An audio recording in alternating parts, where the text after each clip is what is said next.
Today we are going to see about the protection of the thyristor. Okay. So for reliable operation of a thyristor, its rating should not exceed the specified value. But in the practical case, it is not very easy because the thyristor may be subjected to over voltages or over currents. Okay. During SCR turn on, di by dt rating may be large, and also there may be false triggering of SCR due to the high value of dV by dt. I will tell you di by dt, what is di by dt and dV by dt later. Okay, and also there is a chance of unwanted turning on. So a thyristor must be protected from all these abnormal situations. So for this we are providing some protection methods. So mainly here we are giving 4 methods. First one is di by dt protection, then dV by dt protection, then over voltage protection. Under this over voltage, 2 types, internal over voltage and external over voltage, and fourth one is over current protection. We can see one by one. So first, di by dt protection. What is di by dt? So to explain this, to understand this term, I want to give some example. So consider for 1 second, the current is 2 amps. Okay. For 2 seconds, the current is 4 amps. For 3 seconds, the current is 6 amps. Let us consider like this, for example. Okay. In the same way, so this is the current range for particular time, 1 second, 2 seconds and 3 seconds. If the current is 5 amps at 1 second and 10 amps at 2 seconds, 15 amps at 3 seconds. So what is the difference between these two? So the rate of change of current is high in this case. Okay, this is the rate of change. That means the rate of change of current, the change in current with respect to time. Okay, for this time, what is the rate of rise in current? Like this. So for this time period, what is the rate of rise in current? So this is the di by dt. Okay, this is the meaning of this di by dt. Okay, now let us consider a thyristor is forward biased. Forward biased means anode should be connected to the positive and cathode should be connected to the negative, and also we are giving the gate pulse to the gate terminal. Okay, so a thyristor requires minimum time to spread across the junction. After the current spreads across the whole area of the junction. So first it spread across the junction, then it is spread across the whole area of the junction. If the rate of rise of current, anode current, okay, so when it is forward biased, there will be anode current.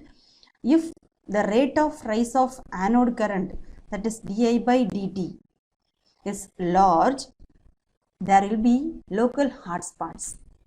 Okay, so these local hotspots may destroy the thyristor. Therefore, this di by dt rating should be kept below the specified limiting value. So for that, what we can do, we can use a small inductor in series with that. Okay, for example, let me draw a picture like this. So this is the thyristor. Okay, so this is a load. Okay, this is the general circuit, this is the supply voltage, and this is the switch, this is the thyristor. Okay, here this is anode and this is cathode, this is gate. Okay, so now to reduce this di by dt rating, what we are going to do, we are going to insert a small inductor in series with this circuit. Okay, how it is going to reduce this di by dt rating? For example, if you switch on the supply, what is the voltage across this inductor? So V is equal to L into di by dt. Okay, that is inductance into the rate of change of current. Okay, from this, what is L value? So L is equal to V by di by dt. V by di by dt. So if we want to decrease this di by dt, then it is enough to increase this inductance value. So by increasing this inductance value, we can reduce this di by dt rating. So this is what the case. So this is what we can reduce the di by dt rating, and we can protect the thyristor from the di by dt. Okay. So next one is dv by dt protection. So if the rate of rise of the applied voltage, so rate of rise of means applied voltage means dv by dt. As I said, for di by dt, here the case is voltage.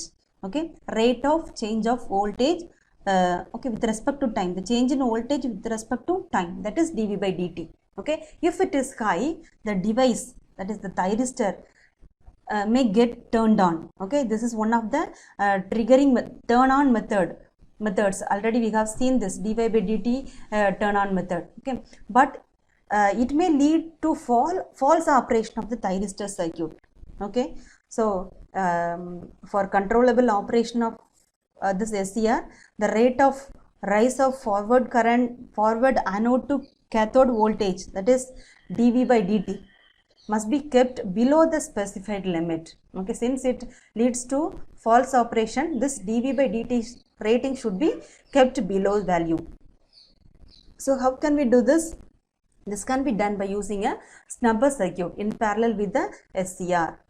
So take this example, design of a snubber circuit. Here we are going to use a RC series combination in parallel with this thyristor or SCR. Okay.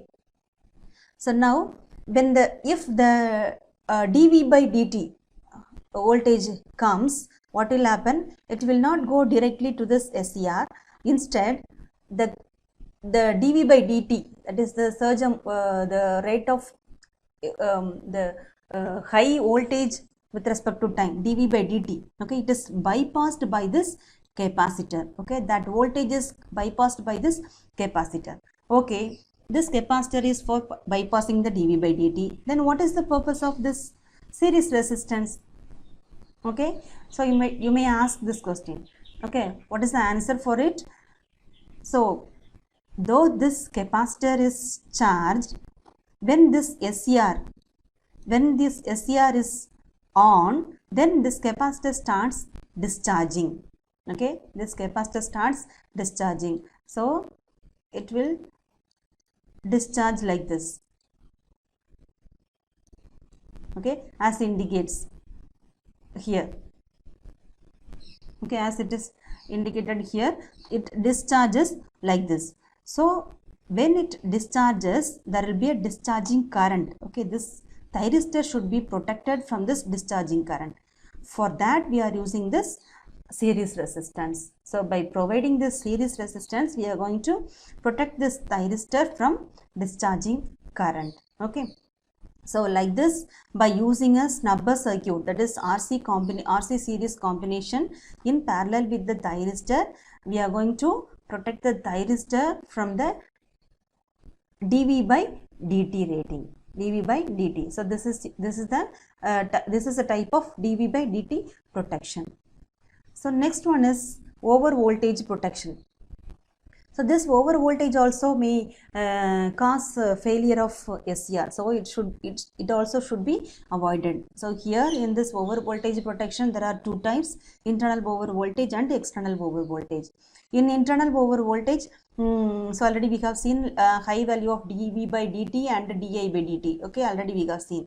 They will come under this internal over voltage.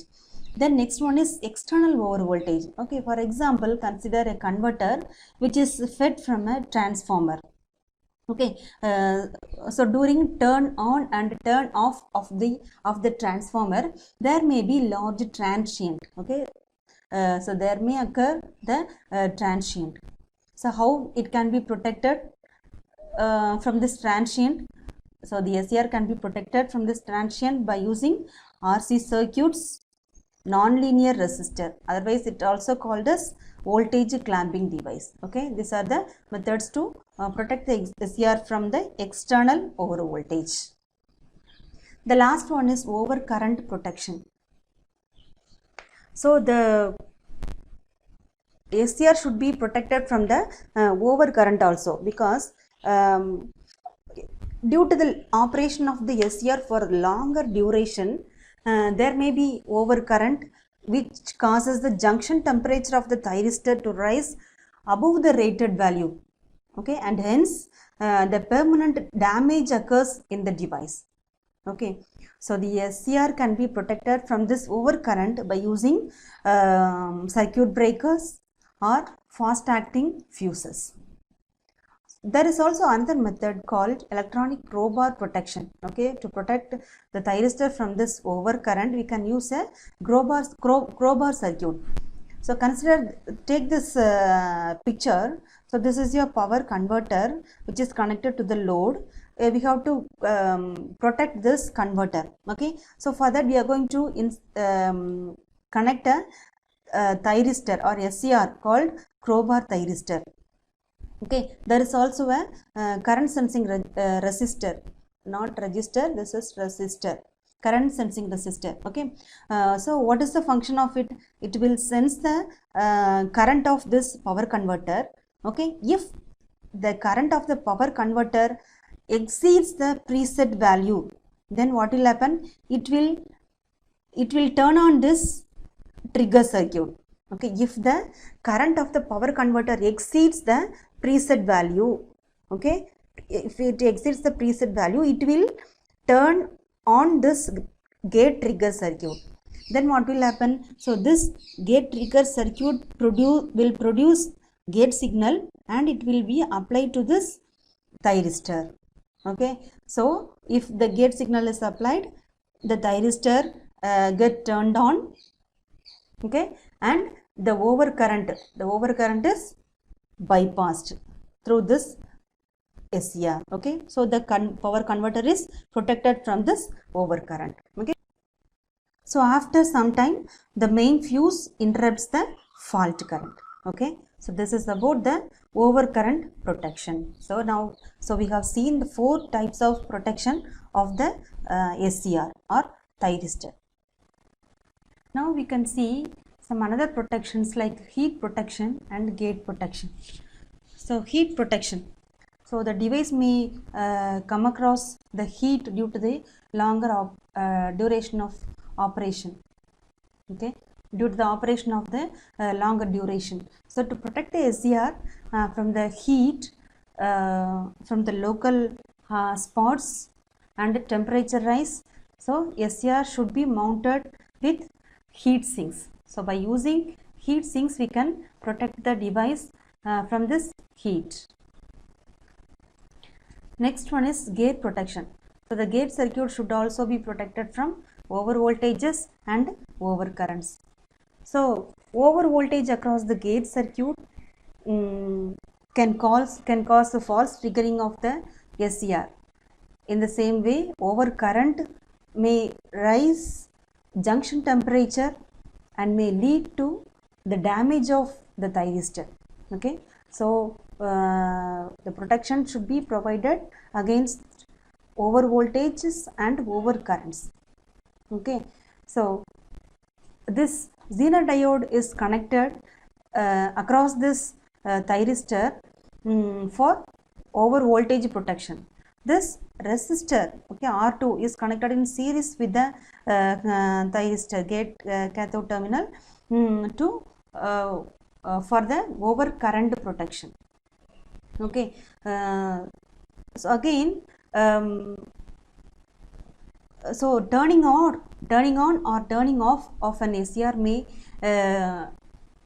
induce trigger pulses in the nearby SCR also. So sometimes transients in a power circuit may also trigger the neighboring SCR. So these undesirable triggering of neighboring SCRs lead to false operation of the main SCR. So these unavoidable, this unwanted situation should be avoided. Okay, for that we can use shielded cables or twisted gate leads.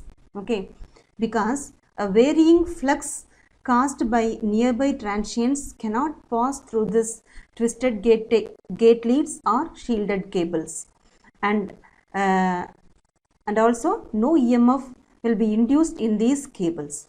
Okay, so the unwanted firing of the thyristor is thus minimized. There is also a capacitor. Okay, capacitor and resistor. Okay, these capacitor and resistor are connected across this gate cathode to bypass the noise signals. Then the value of the capacitor should be less than 0.1 microfarad. Okay, so that's all about the protection of the thyristor. Thank you.